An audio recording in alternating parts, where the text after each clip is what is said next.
అందరికీ నమస్కారాలు. ఈరోజు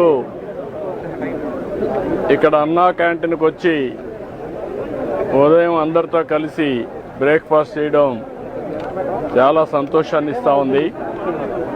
అన్నా క్యాంటీన్ పెట్టిన ముఖ్యమైన ఉద్దేశం ఎవ్వరు కూడా అన్నం లేదని బాధపడే పరిస్థితి లేకుండా ప్రతి ఒక్కరి కడుపు నింపాలి అనే ఉద్దేశంతో అన్నా క్యాంటీన్లు పెట్టాం. ఈరోజు మనం ఒకసారి చూస్తే ఎన్టీ రామారావు గారు తిరుమలలో అన్న ప్రసాదం కార్యక్రమం ప్రారంభించారు. అది నిరంతరం కొనసాగుతూ ఉంది. అదే స్ఫూర్తితో అన్నా క్యాంటీన్ పెట్టాం.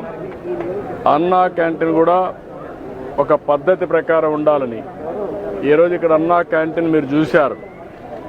మామూలుగా ఏదో అన్నం పెట్టడం అంటే రోడ్డు మీద పెట్టడం, ఏదో దానం చేసినట్టు బిహేవ్ చేయడం కాకుండా పేదవాళ్ళు కూడా గౌరవప్రదంగా పౌష్టికాహారాన్ని, నాణ్యమైన ఆహారాన్ని పరిశుభ్రమైన వాతావరణంలో తినాలనే ఉద్దేశంతోనే ఈ కార్యక్రమానికి శ్రీకారం చుట్టాం. ఇది ఒక ఉదాహరణ. ఇక్కడ మీరు చూస్తే క్లీనినెస్ ఉంది, సెపరేట్ క్యాంపస్ ఉంది, కాంపౌండ్ వాల్ ఉంది. వచ్చిన వాళ్ళు ఎవరైనా సరే ఇక్కడ ఆ సమయంలో వస్తే మార్నింగ్ కానీ, మధ్యాహ్నం కానీ, రాత్రి కానీ 3 పూట్ల ఇక్కడ భోంచేసే పరిస్థితి వస్తుంది. 5 రూపాయలకే భోంచేస్తున్నారు. చాలామంది అనేక పనుల కోసం బయట వస్తారు. ఒక ఆటో డ్రైవర్ కావచ్చు, ఒక ముఠా కార్మికుడు కావచ్చు, లేకుంటే రోడ్లు క్లీన్ చేసే కార్మికులు కావచ్చు, లేకుంటే ప్రజలు కావచ్చు. ఇలాంటి వాళ్ళు చాలామంది ఉంటారు. ఎక్కడన్నా భోజనానికి పోవాలంటే 100 రూపాయలు మినిమం ఒక పూటకు డబ్బులు పే చేసే పరిస్థితి వస్తుంది. అక్కడ కూడా పౌష్టికాహారం దొరికే పరిస్థితి లేదు. ఇవన్నీ పరిష్కారం కోసం పెట్టాం. ఈరోజు ఇక్కడ ఏదైతే ఈ ఫౌండేషన్ ఉందో, మన అన్నా క్యాంటీన్ ఇస్కాన్ ఫౌండేషన్ చాలా మంచి వర్క్ చేస్తున్నారు. అది కూడా సెంట్రలైజ్డ్ కిచెన్ పెట్టి అది కూడా చాలా పౌష్టికాహారం కానీ వెరైటీస్ కూడా పెంచి రుచికరమైన నాణ్యమైన ఫుడ్ పెట్టే పరిస్థితికి వచ్చారు. ఈరోజు రాష్ట్రంలో 269 అన్నా క్యాంటీన్లు పనిచేస్తున్నాయి. మొన్నే 62 ఓపెన్ చేశాం. ఇంకొక 5 కూడా తొందరలోనే ప్రారంభమవుతాయి. 275 క్యాంటీన్ని ప్రారంభిస్తున్నాం. ఈరోజు దీనికోసం నేను ఒకటే మా ఫ్యామిలీ, అందులో భువనేశ్వర్ గారిని మనస్ఫూర్తిగా అభినందిస్తున్నాను. ఈరోజు నా పుట్టినరోజు సందర్భంగా 76 లక్షల రూపాయలు రాష్ట్రం మొత్తం అన్ని అన్నా క్యాంటీన్లో ఫ్రీగా 3 పూట్ల భోజనం పెట్టడానికి ముందుకు వచ్చారు. ఒక స్ఫూర్తిదాయకంగా నిలిచారు. ఈరోజు నేను ఒకటే ప్రజలందరికీ విజ్ఞప్తి చేస్తున్నా, ఇది ఒక స్ఫూర్తిదాయకమైన కార్యక్రమం. అన్నదానం అన్నింటికంటే మహాపవిత్రమైనది.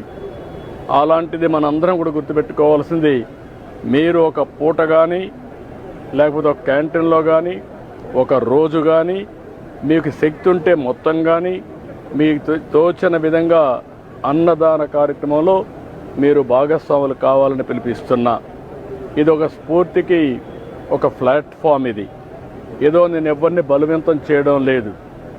వాళ్ళందరినీ కోరుతున్నాను, మనందరం కలిసి ఒక స్ఫూర్తి ప్రదాతలుగా తయారు కావాలి. ఈ రాష్ట్రంలో ఏ వ్యక్తి ఆకలితో బాధపడుతున్నాడు అనే పరిస్థితి రాకూడదు. ఆంధ్రప్రదేశ్ అన్నపూర్ణ, ఒకప్పుడు దేశానికే అన్నం పెట్టిన రాష్ట్రం. ఈరోజు మన రాష్ట్రంలో ఏ ఒక్క వ్యక్తి ఆకలితో బాధపడకుండా కడుపు నిండా తిండి పెట్టే పరిస్థితి మనం తీసుకురావాల్సిన అవసరం ఉంది. ప్రభుత్వం పెట్టలేక కాదు, ప్రభుత్వం పెట్టగలుగుతాం. దానికంటే ముఖ్యంగా ఒక స్ఫూర్తికి ఇది ఒక ప్లాట్ఫామ్గా తీసుకుని మీరందరూ భాగస్వాములు కావాల్సిన అవసరం ఉంది. ఇది ప్రజా ఉద్యమంగా ముందుకు పోవాలి. నేను అందుకే P4 తీసుకొచ్చాను. P4 కూడా ప్రభుత్వం, ప్రైవేట్, పబ్లిక్ భాగస్వామ్యం. అందులో అన్నా క్యాంటీన్ కూడా ఒకటి. ఇది ఒకటే కాదు, డబ్బులుండే ప్రతి ఒక్కరు కూడా టాప్ 10%, బాటమ్ 20%ని అన్ని విధాలా ఆదుకోవాలి. అందుకే పేరు కూడా MBK అని పెట్టాను. మార్గదర్శి బంగారు కుటుంబం 10-20 10-20 పైనుండే 20 మంది 10 మంది కింద నుండే 20 మందిని అనునిత్యం ఆదుకునే కార్యక్రమం చేయాలి. అది కూడా ఒక పూట ఏదో ఇచ్చేయడం కాదు. ఒక పూట కాకుండా వాళ్ళని short term, medium term, long term ఈ 3 దృష్టిలో పెట్టుకొని మనతో సమానంగా వాళ్ళని పైకి తీసుకొచ్చే పరిస్థితి, అన్ని విధాలు ఆదుకుని సమాజంలో ఆర్థిక అసమానతను తగ్గించే దిశగా అందరూ ఆలోచించాల్సిన అవసరం ఉంది. అదే నిజమైన ప్రజాస్వామ్యం, అదే సమాజానికి స్ఫూర్తి. అలాంటి కార్యక్రమంలో భాగంగానే ఈరోజు ఇక్కడికి వచ్చినప్పుడు నాకు చాలా సంతోషం కలిగింది. చాలామందితో ఇంటరాక్ట్ అయ్యాను. వాళ్ళ ఆనందం చూస్తే నాకు చాలా తృప్తినిచ్చింది. ఈ కార్యక్రమానికి సహకరించిన భువనేశ్వర్ గారిని మనస్ఫూర్తిగా అభినందిస్తూ, కుటుంబాన్ని మనస్ఫూర్తిగా అభినందిస్తూ మరొకసారి రాష్ట్రంలో అందరికీ విజ్ఞప్తి చేస్తున్నా, ఆంధ్రప్రదేశ్ అనే మాట అన్నపూర్ణ.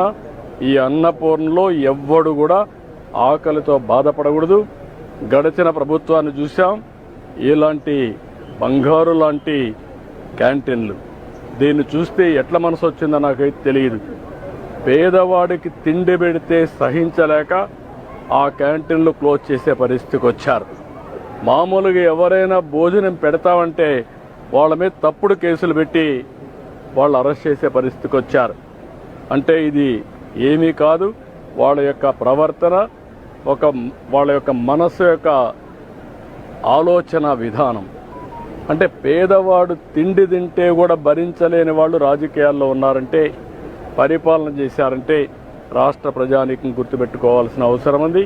అందుకే మరొక్కసారి కోరుతున్నా, అలాంటి విభిన్నమైన పరిస్థితులకు మనం వ్యతిరేకంగా మనమందరం కలిసి సమిష్టిగా ముందుకు పోయి ఈ రాష్ట్రాన్ని అన్ని విధాలు ఆదుకోవడానికి ముందుకు రావాల్సిందిగా మరొక్కసారి కోరుకుంటూ